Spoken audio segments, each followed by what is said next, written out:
We are reading a question from Doresh Sion of Rab Mutzafi here at shul.com. The she'ela number is 154645.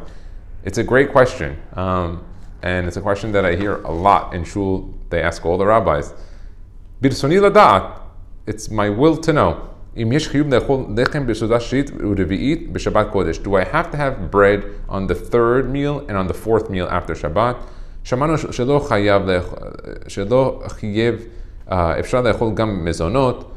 he says, listen, I heard that you can have mezonot, it's not a hiyuv. Rabbi Mutzafi, what do you think about this? Teshuvah. Okay guys, hold on to your seats. Talmud Shabbat Kuf Yud Chet Amar Rabbi Shimon ben Pazi Amar Rabbi Yoshua ben Levi Mishum Bar Kapara Kol HaMekayim Shalosh Shalut B'Shabbat Nitzol Meshalosh Pur'aniyot. Whoever has the 3 meals on Shabbat, he saves from 3 different catastrophes.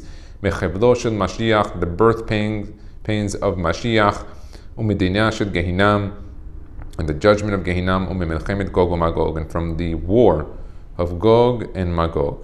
Uba'asher, the Seuda Revi'it Katvu Hazal, on the 4th meal, Kim Metzila Mehibut HaKeved.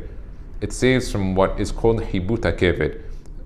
We'll discuss it a little bit in detail. Uba'mesechet Semachot, it's brought down in Sefer Hibut HaKeved, Perek Al Halachai Chet.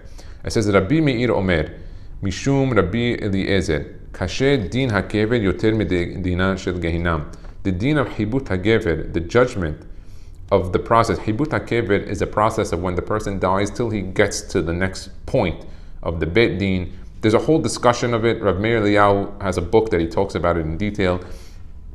So that process seemingly is worse than even the process of a person that's in Gehinam. Shegehinam mishalosh esrei shana v'mala. That the issue of Gehinam doesn't go to people that are under bar mitzvah. So under bar mitzvah, they don't have that doesn't go through that process. Aval chibut hagever, but hafilu sadikim gimurim, even the most righteous have to go through it. Hafilu gimulei halav, even those that were nursing. Hafilu yonkei shadayim, even those also little children nursing. Hafilu nefalim bo nidonim. Everybody goes through it. Who can take upon themselves that they can deal with this? Gam katav hagaon Rabbeinu Hayim mevolozhin. One time, the Gam Vilna visited Rav Chaim Mevolozhin. He said, where is the Rabbanit? He said, she went to sleep. Okay,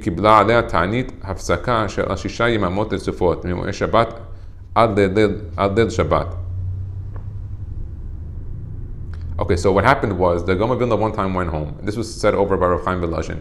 And he notices his wife is not there. He says, where's the Rabbanit?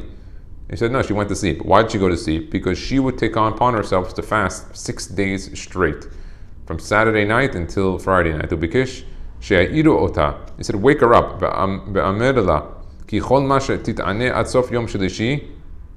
That everything that she would fast until the 3rd day of the week, 72 hours,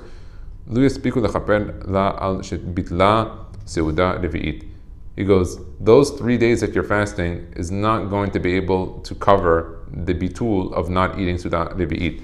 So you see from here the value of Seudat Revi'it, of how important it is to save from Chibut HaKeved, and that it brings a lot of beracha and shefa. Now, I asked Rav Hillel Zaks, Alav Shalom. He is one of the grandchildren of the Havetz Chaim from his daughter, I think from the 2nd marriage of his daughter. He would come to Brooklyn with Joey Haber, and many times I had him come over my home. So I one time spoke with him, and he gave me a very nice segula. His segula was to eat from all the meals, both breads. So you'd have, what he meant was that on Shabbat you use 2 loaves for each one of the meals, 2, 4, 6, and those are keneged the 6 days of the week. And he said that when you do make the beracha on it, have a piece from all the 6 pieces so that you have a beracha from all the 6 days of the week. Because a lot of times people will only eat from one of the breads, not both. And then he has beracha on 3 of the days, not 6 of the days. He says to eat from all the 6 days. And he said, if you want extra credit and extra beracha, eat from Seuda Shelishit. Baruch Adonai Le'olam, amen v'amen.